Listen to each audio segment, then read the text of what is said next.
ॐ नमः सिद्धेभ्यः।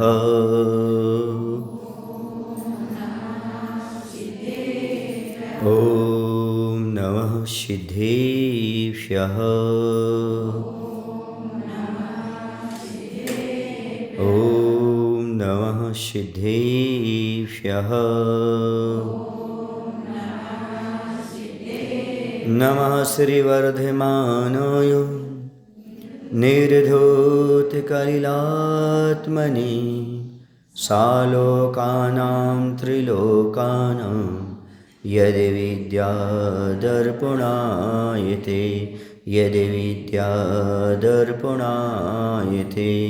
बोलिए अहिंसा परमो धर्म की।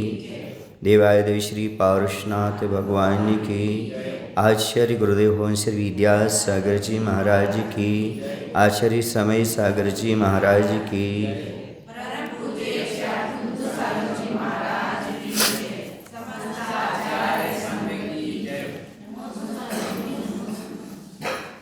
वज्रनाभि चक्रवर्ती को बैराग उत्पन्न होता है गुरु के उपदेश को सुनकर के। श्री क्षेमंकर मुनिराज के उपदेश का प्रभाव पड़ा, बैराग के अंकुर उत्पन्न हुए। वह विचार करते हैं कि संसार में शत्रु कौन है, तो उन्होंने किसी अन्य व्यक्ति को शत्रु नहीं कहा, अन्य राजा को प्रतिपक्ष को शत्रु नहीं कहा। उन्होंने कहा संसार में सबसे बड़ा शत्रु यदि कोई है तो मोहिनी कर्म है। मोहे महारिपु बैरे विचारो जग जिए संकट डारे। घर कारागृह वनिता बेड़ी परिजन जन रखवाले। सम्यक दर्शन ज्ञान चरण तपो ये जी के हितकारी। यही सारे असारे और सबो यह चक्री चित्तधारी। चक्रवर्ती ने इस बात को चित्त में धारण किया, संसार में महान शत्रु कोई है तो वह मोहिनी कर्म है, और इसी के कारण संसार में हम पड़े हुए हैं, संकटों के साथ दुख उठा रहे हैं। फिर उन्होंने चिंतन किया, घर कारागृह बनिता बेड़ी परिजन जन रखवाले। उन्होंने कारागृह की कल्पना की। कारागृह क्या है? जेल। उन्होंने क्या माना? घर को कारागृह माना। जो घर है आपका वह कारागृह के समान है। और बनिता, बनिता माने स्त्री, बेड़ी के समान है। बेड़ी समझते हो? जो पैरों में पड़ती है, हिल डुल नहीं सकते आप यदि पैरों में बांध दी गई तो। हथकड़ी हाथ में बनती है और बेड़ी कहाँ बनती है? पैरों में। तो बनिता स्त्री, बेड़ी हो गई। उसके बाद कहा परिजन जन रखवाले, और परिजन रखवाले के समान है। जैसे एक जेल होती है, ठीक है ना? जेल के अंदर कोई कैदी है, उसके पैर में बेड़ी पड़ी है। एक तो दीवार ऊंची है, लांग नहीं सकता, दरवाज़ा खोल के भाग नहीं सकता, और पैर में क्या बांधी? बेड़ी बांधी। और आजू बाजू में चारों ओर सिपाही हो गए, रखवाले हो गए, तो वहाँ से भाग सकता है क्या? ऐसे ही कहते हैं, यह जो घर है आपका, चार दीवारी घर, वह आपका जेल के समान है, कारागृह के समान है। स्त्री पैर में पड़ी बेड़ी के समान है, वो बांध के रखे, तुम कहीं नहीं जा सकते। और जो आपके परिजन हैं वो रक्षा कर रहे हैं, कहाँ जाओगे? कहीं नहीं जा सकते। शादी कर लिए, जिम्मेदारी निभाना पड़ेगी। अब आप चाह रहे हो हम आत्म कल्याण कर लें, कैसे कर सकते हो? क्योंकि कारागृह के समान है, घर कारागृह के समान है। कहीं कहीं तो लिखा है शरीर कारागृह के समान है। आत्मानुशासन ग्रंथ में शरीर को कारागृह माना है। इस जेल के अंदर हो तुम, जो जो यातनाएं सहना पड़ेंगी आपको। शरीर में कितने कितने कष्ट मिलते हैं, रोग शोक मोह सब, वो सब आपको भोगना पड़ेंगे। जैसे जेल में भूख प्यास के, ऐसे शरीर के कारण भी कभी कभी भूख प्यास सहन करना पड़ता है, वियोग सहन करना पड़ता है, मारपीट सहन करना पड़ती है। बोलो ना, क्या क्या नहीं सहन करना पड़ता है। जैसे जेल में पराधीन हो जाता है, वैसे शरीर में आत्मा पराधीन है, बंधा हुआ है। और साथ में ये बेड़ी पड़ गई, कौन? स्त्री बेड़ी के समान है, ठीक है ना। महावीर घर जाके बोलना बेड़ी, तो वो भी बोलेगी बेड़ा, हो जाए आजकल बेड़ी बेड़ा, लड़ाई हो जाएगी। एक बार कहीं महसूस किया आपने कि पत्नी और पति आपस में जंजीर के समान है, एक दूसरे से बंधे हुए हैं। क्योंकि जब तक जंजीर पड़ी है पैर में, बेड़ी पड़ी है, तुम कहीं नहीं जा सकते। आपको शाम को लौट करके घर आना पड़ेगा। महावीर आना पड़ेगा, नहीं आना पड़ेगा? आना पड़ेगा, क्योंकि पैर में क्या बंधी हुई है? वैभव। लौट के जाना ही पड़ेगा बेटा, क्योंकि पैर में क्या बंधवा ली तुमने?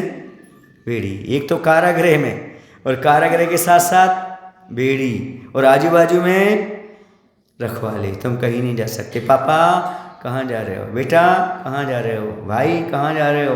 ये सब आपके रखवाले हैं, आप कहीं नहीं जा सकते। हाँ, लेकिन आपको ऐसा कैसा लगता है? जैसे आप VIP में रह रहे हो।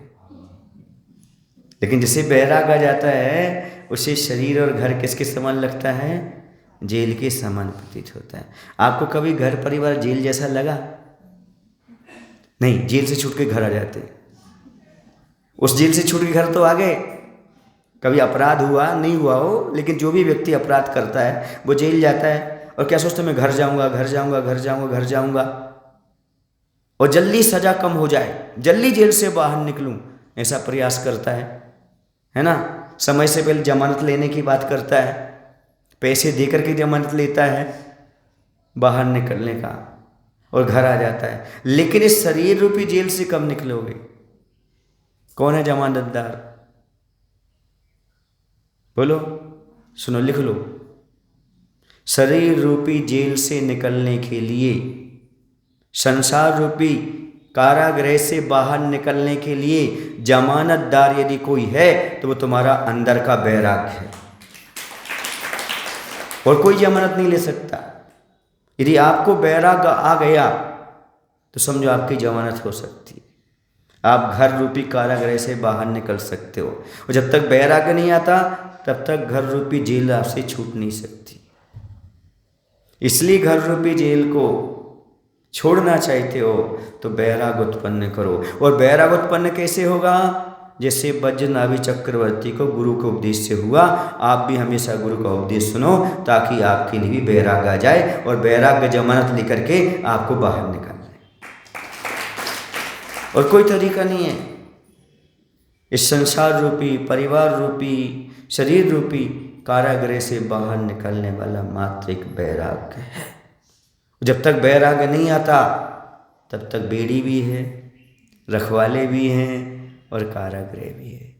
और जिस दिन बैराग आ गया, सब छोड़ करके आदमी आत्मकल्याण में प्रवृत्त हो जाता है, जेल से मुक्त हो जाता है। आपको बेड़ी अच्छी लगती है? हाँ? अरे कोई जेल में गया, जेल में जाने गया तो उस क्या बेड़ी को अच्छे से लगाएगा क्या पैर में? बोलो ना। रखवाले अच्छे लगते हैं, ऐसा लगता है रखवाले कब जाएं और बेड़ी कब छूटे और हम बाहर आ जाएं। किसको? जिसको जेल से बाहर आना हो। वैसे जिसे कल्याण करना हो उसे पत्नी और परिवार ऐसे ही प्रतीत होने लगते हैं, बेड़ी और रखवाले के समान। उन सबका त्याग करके वह बाहर आ जाता है। लेकिन आप लोगों को जेल बहुत अच्छी लग रही है। एक जगह मैंने कहीं पढ़ा था, विदेश में कुछ लोगों को जेल अच्छी लगती थी। पूछो क्यों लगती थी? वहाँ सब व्यवस्थाएं थी, घर से अच्छी व्यवस्था थी, खाने पीने की VIP सारी व्यवस्था। तो जेल से बाहर निकलना नहीं चाहते थे लोग। और बाहर निकलते थे फिर अपराध करके फिर अंदर आ जाते थे। ऐसे आप लोगों को घर परिवार अच्छा लग रहा है, इसलिए घर परिवार छोड़ना नहीं चाहते। छोड़ते हो तो पुनः कुछ अपराध करके फिर आ जाते हो। कितने दिन के लिए घर छोड़ा अभी तक? बिल्कुल नहीं। किसी शिविर में गए 10 दिन के लिए छोड़ करके, घर छोड़ करके? शिविर में तो गए हैं पर घर नहीं छोड़ा होगा। तो घर छोड़ के गए फिर कैसी आकुलता होती है आपको? पुनः पुनः पुनः कुछ अपराध करो, पुनः जेल में चलो। अपराध क्या है? शिविर छोड़ना ही तो अपराध है, तीर्थ यात्रा छोड़ना ही तो अपराध है, गुरु की शरण छोड़ना ही तो अपराध है। छोड़कर फिर कहाँ चले जाते हो? पुनः जेल में। वहाँ आपको आनंद आता है, रुचि है उसमें रहने की, आदत पड़ गई है, इसे वहीं वहीं बार बार यह जाना चाहता है। कभी आपने सोचा, विचार किया? इतना तो विचार किया होगा, मैं शुद्ध हूँ, बुद्ध हूँ, चैतन्य स्वरूप हूँ, मेरी आत्मा ना खाती पीती है, इसलिए वैराग्य नहीं आया। सीधा आपने समय सार का चिंतन कर लिया ना कि मैं शुद्ध हूँ, बुद्ध हूँ, चैतन्य स्वरूप हूँ। एक चिंतन क्यों नहीं किया? घर कारागृह बनिता बेड़ी परिजन जन रखवाली, इसे तो वैराग्य नहीं आ रहा है। एक बार चिंतन करो कि ये घर परिवार, हमारा शरीर जेल के समान है। जेल में कितने दिन रहना चाहता आदमी? जेल क्यों मिलती है? जेल में क्यों जाना पड़ता है? अपराध किया तो। अपराधी को जेल मिलती है, और जेल में रहकर कोई व्यक्ति अपराधी नहीं मानता अपने आप को, खुश होता है। जैसे आप घर में क्यों हैं, शरीर में क्यों हैं? हमने बहुत सारे अपराध किए हैं, बहुत सारे पाप किए हैं, इसलिए शरीर बार बार मिल रहा है, छूट नहीं रहा है। जेल की यातनाएं सहता है, फिर भी जेल से बाहर निकलने का भाव नहीं। उसे क्या कहेंगे? आलसी, मूर्ख, उद्यम नहीं करना चाह रहा है, फ्री का भोजन मिल रहा है, खा रहा है, डला है, कोई इज्जत नहीं उसकी। ऐसे शरीर से जो नहीं निकलना चाहता, घर से नहीं निकलना चाह रहा है, समझना उसकी दशा उस कैदी की भांति है। गाली भी सुनता है, मार भी खाता है, पर डला है, घर छोड़ना नहीं चाहता। बैराग आए तो घर छोड़े, विवेक जागे तो जेल से बाहर निकले। वह निकलने नहीं चाहता। समझ आ रहा है आपको? एक पुलिस वाला होता है, जेलर होता है, वो भी जेल में रहता है, पर जेल के बाहर रहता है कि अंदर रहता है? बाहर रहता है। उसको सजा होती क्या? नहीं होती। बस साधु भी वैसे ही है, आप सबको देख रहे हैं। हाँ, सुन रहे ना? हाँ, संसार में तो हैं, शरीर में तो हैं, लेकिन वह सजा नहीं भोग रहे, बल्कि वह उसकी रखवाली कर रहे। देखते रहो, करते रहो। और आप लोग बंदी बन करके इसके अंदर बैठे हुए हो। एक बार चिंतन करो, घर जेल के समान है। जब आप कभी छोटे थे या आपके भी बच्चे होंगे, वो जब घर से मंदिर आते तो क्या बोल के आते हैं? मम्मी मैं 5 मिनट में आया। जब आपके छोटे बच्चे मंदिर आते हैं तो क्या बोलते हैं? मम्मी मैं 5 मिनट में आया। कहाँ जा रहा बेटा? मंदिर जा रहे हैं। ठीक है। और जब मंदिर से जाता, जब पट्ठा बोल के जाता, क्या भगवान ने 5 मिनट में आया? एक तो विडंबना है कि उसने जेल को घर समझ रखा है और भगवान के घर को जेल समझ रखा है, इसलिए दुखी हो रहा है। एक बार समझ ले कि भगवान का दरबार ही मेरा घर है, जिस घर में मैं रह रहा हूं तो जेल के समान है। अपनी डायरी में लिख लो, मंदिर आना ना पड़े, मंदिर आ रहा हूं, हो भाग मैं मंदिर आ रहा हूं। और घर जा नहीं रहा हूं, जाना पड़े तो समझना तुम धर्मात्मा हो गए। मंदिर आना ना पड़े, मंदिर आ रहा हूँ, हर्षपूर्वक खुशी से आ रहा हूँ, सौभाग्य समझ कर आ रहा हूँ, अहोभाग्य समझ के आ रहा हूँ, तो समझो धर्मात्मा हो। और जैसे ही मंदिर से घर जाना पड़े, मुझे जाना पड़ रहा है, इतने भगवान को छोड़ के जा रहा हूँ, गुरु को छोड़ के जा रहा हूँ, तो समझो धर्मात्मा हो। और यदि ऐसा हो जाए, घर खुशी खुशी जाओ और मंदिर आना पड़े, तो समझो भी धर्म बहुत दूर है। क्यों? तुमने जेल को घर समझ लिया और घर को जेल समझ लिया है। मंदिर में अच्छा है कि घर में अच्छा है? हाँ, फिर ठीक है, जाने की जरूरत नहीं है अपन को।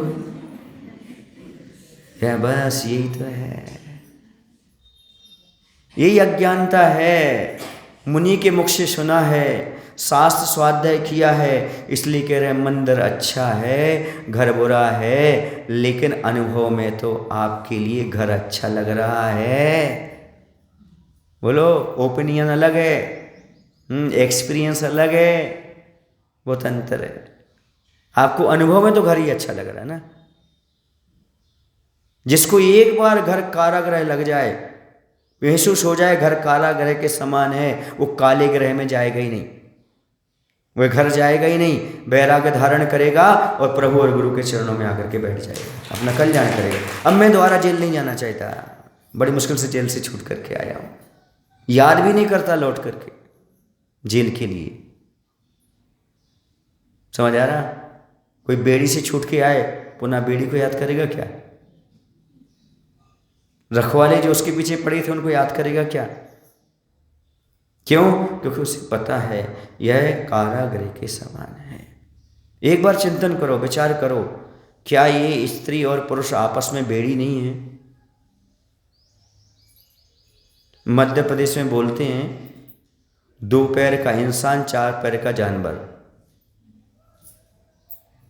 जब तक शादी नहीं हुई तब तक 2 पैर से इंसान, शादी हो गई तो 4 पैर, तो क्या हो गया? जानवर। समझ आ रहा? अब 4 पैर का आदमी है तो कहाँ जाएगा? 2 पैर की चिंता रहेगी उसे। 2 पैर दुकान पर हैं, 2 पैर मकान में हैं। मकान वाले पैर को दुकान वाले पैर की चिंता रहेगी, दुकान वाले पैर को घर वाले पैर की चिंता रहेगी। सुन रहे ना? और 2 पैर और हो गए तो स्कूल वाले पैर, स्कूल वाले पैर समझते हो, बच्चे, मकड़ी हो गए। मकड़ी के बहुत सारे पैर होते ना, हाँ, तो मकड़ी हो गए, ये दशा हो गई।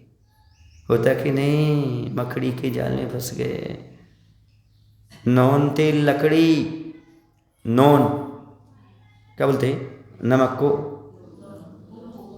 लोन नहीं, और कुछ बोलते हैं आप लोग, पू, उप्पू, हाँ उप्पू।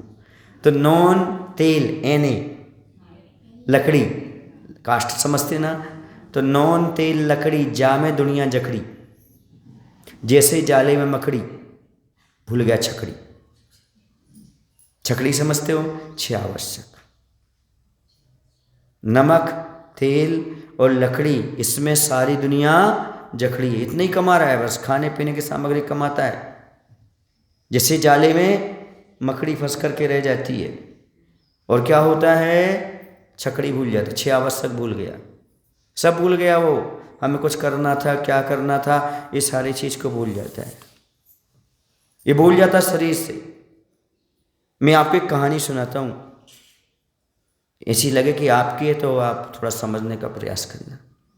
एक बार एक आत्मा ने शरीर से कहा, हे शरीर, मैं तेरे साथ 60-70 साल तक रहा। कुमार, कितने? 60-70 साल तक तेरे साथ रहा। अब मेरी स्थिति तेरे साथ रहने की नहीं है। अब मेरा कभी भी बुलावा आ सकता है और उसे परदेश जाना पड़ेगा। तुम कुछ समय के लिए मेरे साथ चलो। जब मैं तुम्हारे साथ 60-70 साल तक रह सकता हूँ तो कुछ दिन के लिए तुम मेरे साथ परलोक में चलो। हे शरीर, मैंने तुझे चंदन से पवित्र किया, 16 श्रृंगार से पवित्र किया, हीरा मोती चांदी आभूषणों से सुशोभित किया, खाने पीने में 56 प्रकार के भोजन तुझे खिलाए, मैंने मखमल के गद्दों पर तुझे लिटाया है, मैंने तुझे धूप से, गर्मी से, ठंड से, बरसात से सबसे बचाया है। तो एक बार मेरे साथ चलना, देखो ना, एक बार चलने में तुझे बाधा क्या है। अब देखो काया क्या कहती है, शरीर क्या कहता है। हे बुद्धू, अनादिकाल का नियम है, न काया किसी के साथ गई है और न जा सकती है। तो अविवेक की बातें क्यों कर रहे हो? तुम्हें कोई नशा चढ़ा है क्या? शराब पी रखी है क्या तुमने? तुम किस खेत की मूली हो? चक्रवर्ती के साथ नहीं गई मैं, सौधर्मेंद्र के साथ नहीं गई मैं, तीर्थंकर के साथ नहीं गई मैं। तुम किस खेत की मूली हो? तुम तो मामूली हो। फिर क्यों तुम मुझसे निवेदन कर रहे हो? कौन बोल रही है? शरीर, काया बोल रही है, मैं तुम्हारे साथ जाने वाला नहीं हूं। आज तक मैं ना किसी के साथ गई हूं ना जा सकती हूं। तुम क्यों इस प्रकार की मूर्खता कर रहे हो? आप कभी पूछना अपने शरीर से। चलो ज्यादा नहीं करना, 2 उपवास करना कोई दिन। कितने? एक दिन में 2 नहीं, 2 दिन में 2, है ना। और उससे कहना चलो अपन 5 किलोमीटर चलते हैं घूमने। क्या कहेगा? क्या कहेगा ये शरीर? मना करेगा ना। बोलो, क्यों करेगा? दुर्जन देह स्वभाव बराबर, मूर्ख प्रीति बढ़ावे। दुर्जन के समान ही शरीर साथ नहीं देता। दुर्जन वो है जो किए गए उपकार को नहीं मानता।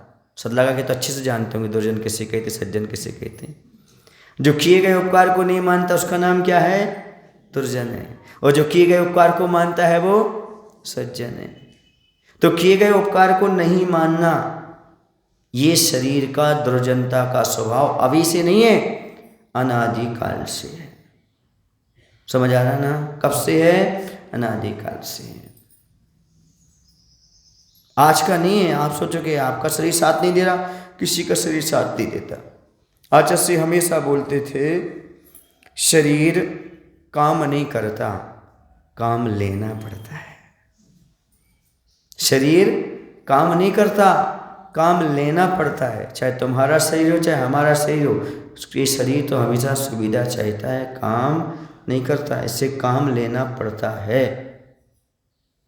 आप चाहो, कोई क्षमता नहीं है आपके पास, और काम लेना चाहो तो बहुत क्षमता है आपके पास। जिनमें एक एक उपवास करने की क्षमता नहीं थी, आज वो 8-8, 10-10 उपवास कर लेते हैं। क्यों? काम लिया शरीर से। वो काम कभी आता नहीं है। कोई भी शक्ति हो संसार में, तलवार है, तलवार काम करती है, काम कराया जाता है उससे। बोलो, गाड़ी चलती के चलाई जाती है। जो भी जड़ पदार्थ हैं वो काम नहीं आते, उनसे काम लिया जाता है। जो भी शक्तियां आपके पास हैं वो सब ऐसे ही हैं। तो एक बार आप मान लो कि ये शरीर हमारा कारागृह के समान है। अच्छा ये बताओ, कोई व्यक्ति जेल खाने में हो, ठीक है, उसको बाहर निकलना हो, तो जो उसकी दीवार हो, दरवाजे हो, उसे मजबूत करेगा कि कमजोर करेगा? हैं? क्यों? ताकि मौका मिले और धक्का दे करके बाहर निकल जाऊं। अब आपको शरीर से बाहर निकलना है ना, आप क्या कर रहे हो? उसकी दीवारें मजबूत कर रहे हो कि कमजोर कर रहे हो? खिला पिला रहे हो कि सुखा रहे हो? हाँ, कैसे तुम जेल में बैठी हो, तो कैसे मूर्खानंद हो कि जेल से बाहर निकलना है और जेल को सजा रहे हो, सजा काट रहे हो। वो सजा रहे हो, श्रृंगार कर रहे हो, उसको और मजबूत कर रहे हो, उसकी दीवारें और मजबूत करते चले जा रहे हो। आचार्य कहते हैं ये ठीक काम नहीं है। शरीर रूपी जेल से निकलना है तो इसकी दीवारों को कमजोर करो, छीण करो, एकासन करो, उपवास करो। इसलिए यहाँ पर कहा जा रहा है सम्यक दर्शन ज्ञान चरण तप ये जी के अधिकारी। ये रत्नत्रय को धारण करो, यही हमारा कल्याण करने वाले हैं। शरीर को जितना पोषण करोगे उतना दुख देगा, और जितना आप उसके लिए छीण करोगे उतना सुख देगा, क्योंकि छीण करने से सुख होता है। राशन योग सही है, उसके लिए सजाना अच्छा नहीं। समझ आ रहा? आप लोग सजाना समझते हो, श्रृंगारित करना। एक बार एक डोली में दुल्हन बैठ रही थी, तो किसी ने कहा दुल्हन को डोली सजा दी। हमने कहा नहीं, जीवन भर की सजा दी। नहीं आया समझ में? फिर से बोलूं, दुल्हन को डोली सजा दी नहीं, जीवन भर की सजा दी। सजा दी समझते हो? एक श्रृंगार करना अर्थ हो गया। दूसरा सजा दी माने शिक्षा नहीं, पिटाई। जिंदगी भर पिटाई लगेगी। क्या समझते हो आप? कहना है शादी करने का मायना क्या है? 50 वर्ष का शास्त्रम कारावास। लिखो शादी की परिभाषा, बॉस लिखो शादी की परिभाषा। 50 वर्ष का शास्त्रम कारावास। चक्की पीछे बेटा, शास्त्रम कारावास। 50 वर्ष तक तुम्हें श्रम करना ही पड़ेगा। अजित अभी तक चल रहा श्रम की नहीं चल रहा है? एक बार कारागृह में गए, चक्की पीछे बेटा 50-60 साल तो आपको पीसनी ही पड़ेगी, चाहे कुछ भी कर लो आप, चाहे वो स्त्री हो चाहे वो पुरुष हो। ये कभी आपने सोचा? नहीं सोचा। बल्कि कारागृह में जाते समय खुशी मनाते हैं, बाजे बजाते, सपने देखते हैं, कब मैं उस चक्की में जाऊंगा, कब मैं कारागृह में जाऊंगा। और जब पहुंच जाते हैं तब चेहरा चादर में डाउन हो जाता है। 1 महीने का सुख बड़ी मुश्किल से, और कुछ नहीं। क्योंकि नए स्थान पर जाते ना थोड़ा अच्छा लगता है, घर से उड़ के जेल गए ना थोड़ा अच्छा लगता है। लेकिन जब वहाँ की पिटाई शुरू होती है फिर कुछ नहीं कह पाते, किसी से बोल भी नहीं पाते। घर घर की कहानी, किससे बोलो? वो भी पट रहा है, मैं भी पट रहा हूँ। कोई बचा कहाँ है संसार में जो इससे अछूता हो? समझ आ रहा है आपको? पिटने का अर्थ ऐसा नहीं कि आपको तकलीफ है, पिटने का अर्थ कर्म का बंध शुरू हो रहा है। जैसे गृहस्थी में जाता है वैसे कर्म का बंध शुरू, 5 पाप शुरू हो जाते। शादी के बाद 2 चीजें बढ़ जाती हैं, लिख लो अपनी डायरी में। शादी के बाद 2 चीजें बढ़ जाती हैं, एक खर्चा, दूसरा पाप। खर्चा भी बढ़ता है और पाप भी बढ़ता है। आचार्य कहते हैं मूर्ख खर्चा बढ़ता है तो धंधा करता है, पैसा कमाता है, लेकिन पाप बढ़ता तो धर्म क्यों नहीं कमाता है? शादी के बाद यदि खर्चा बढ़ता है तो पैसा कमाता है, किसी की नौकरी करता है, 7 समुंदर पार जाता है, पैसा कमा के लाता है, खर्चा की पूर्ति करता है। लेकिन जब पाप बढ़ता है तो पुण्य क्यों नहीं कमाता है? मैं तो कहता हूँ जो बच्चे कुंवारे रहते हैं, शादी नहीं होती, वो खूब अभिषेक पूजन करते हैं, शादी के बाद वो गलत है। मैं कहता हूँ शादी के पहले करो नहीं करो, कि शादी के बाद जरूर करो अभिषेक पूजन, क्योंकि पुण्य की बहुत जरूरत पड़ती है शादी के बाद। पाप बढ़ता है तो पुण्य भी चाहिए, नियम है ये। 5 पाप शुरू हो जाते। आचार्य ने एक बार बोला था कि ग्रस्त कहते किसे हैं? जब तक गृहिणी ना आए, शादी ना हो, तब तक ग्रस्त नहीं कहलाता। शादी होने के बाद ग्रस्त, त्रस्त, ग्रस्त हो गया और त्रस्त हो गया, त्रास मिलना उसको शुरू हो गई। क्योंकि ग्रस्त जीवन यही है जहां पर 5 पापों की नालियां बहती, हिंसा, झूठ, चोरी, कुशील, परिग्रह। कुशील भी बढ़ गया, परिग्रह भी बढ़ गया। ये 5 पाप शुरू हो जाते हैं। शादी होते ही ग्रस्त के 5 पाप शुरू, और शुरू तो पुण्य भी बढ़ाओ क्योंकि पाप बढ़ रहा है। बैलेंस बनाओ, वरना शादी के बाद नैया डगमगा जाती है। जब से हुई है शादी, सिर पकड़ के बैठा हूँ, कहीं बीवी की बीमारी, कहीं बच्चों की बीमारी, कहीं स्वयं की लाचारी, कितनी सारी विडंबनाएं खड़ी हो जाती। क्यों? क्योंकि पाप तो बढ़ रहा है लेकिन पुण्य नहीं कर रहे आप। तो खर्चा बढ़ता जाएगा, आमदनी नहीं होगी तो क्या होगा? बर्बादी, दुख उठाना पड़ेंगे।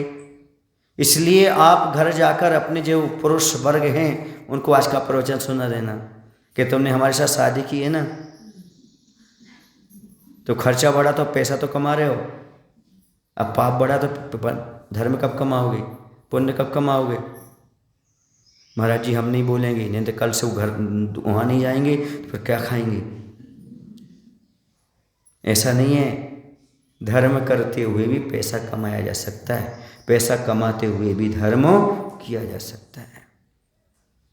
जो बिल्कुल मात्र पैसे में लगे हैं, खर्चा खर्चा खर्चा खर्चा, वो ये सोच रहे हैं कि ये जीवन ही सब कुछ है। नहीं भैया, आगे भी जीवन कुछ है। पैसे कमाने में पूरा जीवन निकाल लोगे, धर्म कब कमाओगे? पुण्य कब कमाओगे? अगले भाव की कैसी व्यवस्था करोगे? अंत समय की कैसे व्यवस्था करोगे? अंत समय भी तो कुछ करना है। और धन कमाते हुए भी सुखी कैसे रहें?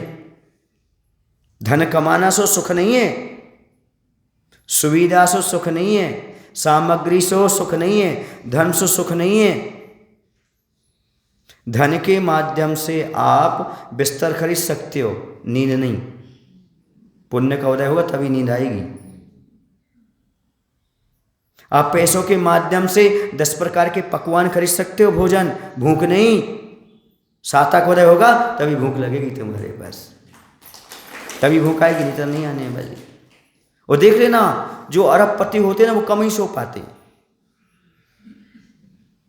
नींद की गोलियां खाना पड़ती उनको, तब उनको नींद आती है। आप लोगों ने कभी नींद की गोली खाई? नहीं खाई। क्यों नहीं? क्योंकि आप अरबपति खरबपति नहीं है ना। उनसे पूछो, बिना गोली के वो सो ही नहीं सकते। इतनी आकुलता है, इतना क्यों? क्योंकि जो धन दौलत है वो पाप है। यदि पुण्य नहीं कर रहा है और धन दौलत इकट्ठी कर रहा है तो पाप है। और पाप आदमी को चैन से सोने देगा क्या?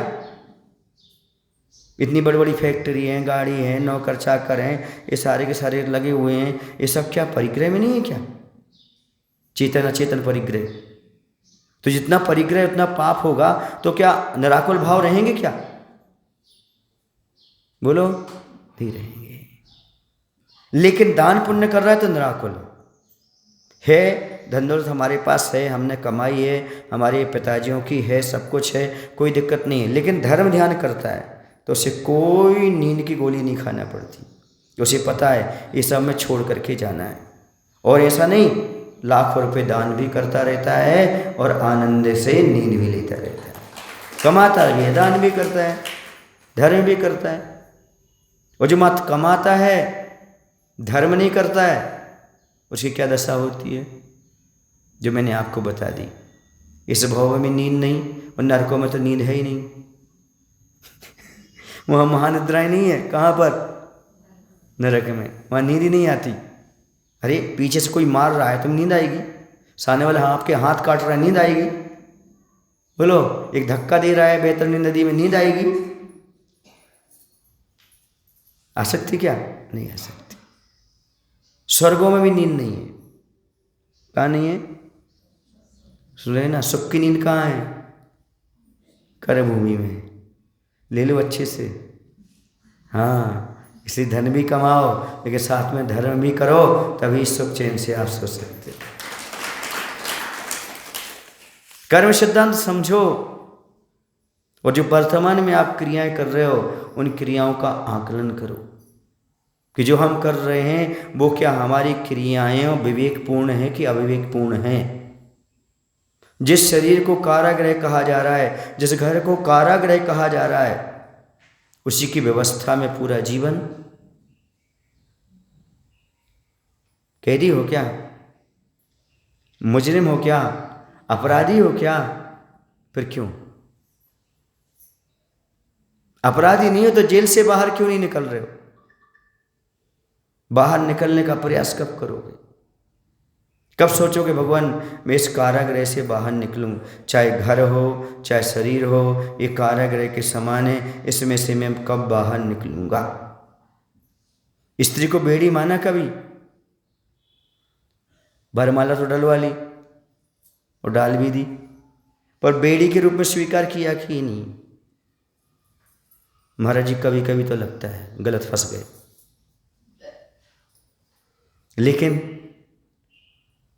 जैसे ही वह राग का उदय आता है, मोह का उदय आता है, फिर उसी में रम जाते हैं। कभी कभी सोचता होगा, एक आध बार तो सोचा होगा, जब खटपट घर में भई होगी तो कि छोड़ छाड़ के भाग जाओ, पर नहीं भाग सकते बेटा, क्योंकि बेड़ी तुमने पैर में बांध रखी है, तुम छोड़ नहीं सकते। छोड़ना भी चाहो तो दुनिया क्या कहेगी?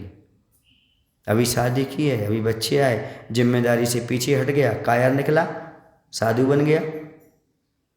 बोलो भाई, एक व्यक्ति ने मुझसे पूछा था महाराज जी शादी के बारे में आपके क्या ख्याल है? अब बोलो भाई, तो मैंने उससे कहा शादी के बारे में मेरा एक ऐसा ख्याल है कि शादी एक ऐसा लड्डू है। हाँ कैसा? जो खाए और नहीं खाए सो पछताए। पर हमारा ख्याल सुन लो, अब आप अपना ख्याल भूल जाओगे। ऐसा नहीं है कि शादी एक ऐसा लड्डू है जो खाए सो पछताए, नहीं खाए सो पछताए। मेरा सुनो, अच्छी समझ में आए तो ताली बजाना, वरना मन नहीं बजाना, क्योंकि ये आपके अनुभव की बात है। शादी एक ऐसा लड्डू है जिसे खाने के बाद गले में फंस जाता है, ना निगला जाता है ना उगला जाता है। कैसा रहा? मेरा यही ख्याल है। खा तो लेता आदमी, लेकिन चाहे कि और रुचिपूर्वक, अब सम्य दर्शन हो गया, उसको साधु की संगति मिल गई, तब भोगने की इच्छा होती नहीं, मतलब निगलता नहीं, अब छोड़ सकता नहीं। क्यों? तो घर गृहस्थी है, सबको, बच्चों को देखना, इनको देखना। तो एक ऐसा लड्डू है जो कहाँ फंस गया? गले में, ना निगला जा रहा, बोलो ना उगला जा रहा है। महाराज ये अनुभव कब आप पहले आ जाते तो अच्छा रहता। आए तो हैं, उनसे पूछो जो बैठे, कौन है? ज़्यादा है ही नहीं। ये है हकीकत कि शादी करने के बाद आदमी को लगता है, और सुना दो अनुभव शादी के बारे में, हाँ, क्योंकि आप लोगों की बातें बताना जरूरी है। दूसरी बात शादी के बारे में, शादी एक ऐसा किला है जिसके गेट पर कुंतु सागर बैठा है। सुन रहे ना? कुछ लोग अंदर हैं, वो कह रहे हैं महाराज जी हमें इससे निकाल लो बाहर, और कुछ लोग वहां से आ रहे हैं, महाराज मैं इतनी तारीख को प्रवेश कर रहा हूं, हमें आशीर्वाद दो। अब बोलो, मैं दोनों को आशीर्वाद देना पड़ता है, अंदर जाने वाले को, बाहर निकलने वाले को। पर मैं ऐसा हूं, ना मुझे जाने का विकल्प है ना आने का विकल्प। समझ आ रहा? अब मैं किस पर हंसूं? जो निकलना चाह रहा हूं उस पर हंसूं, कि जो अंदर जाना चाह रहा है उस पर हंसूं? बोलो। ये रोता रोता कहता है महाराज जी निकाल लो, वो कहता है हंसता हंसता मुझे अंदर कर दो। अब किसको आशीर्वाद दूं मैं? अंदर जाने वाले को कि निकलने वाले को? अच्छा, मतलब सजा भोग करके आए हो तुम्हें आशीर्वाद की जरूरत है। अरे उसको समझाओ, बेटा हम सजा भोग कर आए हैं, तुम मत इसमें जाओ। एक माँ थी, वो कहती थी बचपन में, बेटा दुनिया के लोग कहते हैं कि तुम्हारा बेटा बैरागी हो गया, पर मैं कहता तुमने अच्छा किया बेटा। क्यों अच्छा किया? क्योंकि इस पागलपन में मत पड़ो, ये पागलपन है शादी करना। तो कल्याण का मार्ग तो यही है, सही रास्ता तो यही है। ये पागलपन है शादी करना, संसार में फंसना। पागलों जैसे काम मत करो। सही निर्णय लिया तुमने, जिसको छोड़ करके और आत्म कल्याण करने के भाव बनाए। तन कारागृह बनिता बेड़ी, परिजन जन रखवाले। ये पंक्तियां याद रखना हमेशा। ये पंक्तियां तो बहुत कम छोटी सी है, इसमें बहुत बड़ा सार है आपके लिए। एक सज्जन हमसे बोले, महाराज जी मैंने सुना है अष्टपहर ग्रंथ में कुंद महाराज ने लिखा है, अभी तक हम इतने बार मुनि बन गए कि पिछी कमंडल के ढेर लगाओ तो इतने लग जाएंगे। सुने आप लोग की नहीं? अनंत ग्रीवक किलो पहुंच गए हम, मतलब अनंत बार हम मुनि व्रत धारण करके बाहर से क्या बन गए? 9वें ग्रीवक तक होकर के आ गए। इसलिए अब मैं मुनि नहीं बनना चाहता, क्योंकि मैं अनंत बार बन चुका हूं। पर वो किसकी अपेक्षा अनंत बार है? अभव्य की अपेक्षा। किसकी अपेक्षा? अभव्य की अपेक्षा, मिथ्या दृष्टि की अपेक्षा। सम्यक दृष्टि तो यदि भावलिंगी बनेगा तो 32 बार से ज़्यादा नहीं बन सकता। तो मैंने उससे कहा, सुनना अच्छे से, अच्छा जो बार बार आपने कर दिया वो नहीं करना चाहते? बोले बिल्कुल नहीं करना चाहता, मैं बार बार मुनि बन गया, अब मैं मुनि नहीं बनना चाहता है। तो मैंने कहा तूने बार बार भोजन किया है, छोड़ दे, क्योंकि जो बार बार किया है उस तुझे नहीं करना ना। तेरी भावना है ना कि जो मैंने बार बार किया वो नहीं करूँगा। तो मुनि कई बार बन गया, बना के नहीं बता, तू कह रहा है जो मान रहा हूँ। तो जो बार बार किया वो छोड़ दो। भोजन कितने बार किया? कपड़े कितने बार पहने? बोलो ना। शादी हर भाव में की, कहीं ना कहीं तो की होगी, नहीं की होगी। संसार, घर परिवार, ये सब छोड़ दो, पर क्या कालम बचेगा? ये सब छोड़ दोगे तो मुनि ही बनना पड़ेगा बेटा, और कुछ नहीं है। तुम तो कायर हो। यदि बार बार जो तुमने भोगा है उसे छोड़ने की इच्छा है तो सबसे पहले संसार छोड़ो, क्योंकि इसको बार बार भोगा है। शरीर छोड़ो, क्योंकि शरीर को तुमने बार बार भोगा है। भोजन छोड़ो, जिस तुमने बार बार भोगा है। वस्त्र छोड़ो, तुमने बार बार पहने। ऐसे कहने वालों के लिए मैं यही जवाब देता हूं कि यदि तुम बार बार जो हो चुका है वो नहीं करना चाहते हो तो बार बार भोग क्यों भोग रहे हो? बार बार वस्त्र क्यों धारण कर रहे हो? बार बार भोजन क्यों कर रहे हो? बार बार शादी क्यों कर रहे हो? बार बार का अर्थ हर भाव में कहीं ना कहीं करके आ रहे हो। ये भोग आज के नहीं, अनादिकाल के तुम्हारे। यदि तुम्हें ये लग रहा है कि ये हम बार बार भोग चुके हैं तो अब भोगने की इच्छा क्यों कर रहे हो? अब कम से कम इसे छोड़ने का प्रयास करो। ये घड़ी सही चल रही क्या? हाँ, कितने बज गए? 4:10। वही मैं कह रहा हूँ, क्योंकि मेरा समय तो हो गया, फिर ये घड़ी क्यों गड़बड़ कर रही है? हाँ, मेरे कान में आवाज़ आ जाती है, समय हो चुका है। समझ आ रहा है? हाँ, तो ये कह रहे थे कि इसको एक बार चिंतन करो। घर कारागृह बनिता बेड़ी, परिजन जन रखवाले। शुद्ध बुद्ध निरंजोहम का चिंतन बहुत कर लिया, तुम्हें बैराग नहीं आएगा। ऐसा पढ़ने से मुझे मालूम है, करना वो। लेकिन जब ये कर लो, घर कारागृह बनिता बेड़ी परिजन रखवाले, ये चिंतन कर लो, इसके बाद फिर मैं शुद्धोहम बुद्धोहम उसका करना, तो तुम्हारा कल्याण होगा। सीधा तुम शुद्धोहम बुद्धोहम करके ही ये सब छोड़ नहीं रहे हो, शुद्धोहम बुद्धोहम घर बैठ के कर रहे हो, तो कल्याण हो जाएगा क्या? नहीं होगा। पहले तुम्हें क्या करना है? घर कारागृह, स्त्री बेड़ी, परिजन रखवाले, ऐसा चिंतन बार बार करो। वैराग आएगा, मुनि बनोगे, पर शुद्धो हम कहोगे, बुद्धो हम कहोगे, तुम्हारा कल्याण हो जाएगा।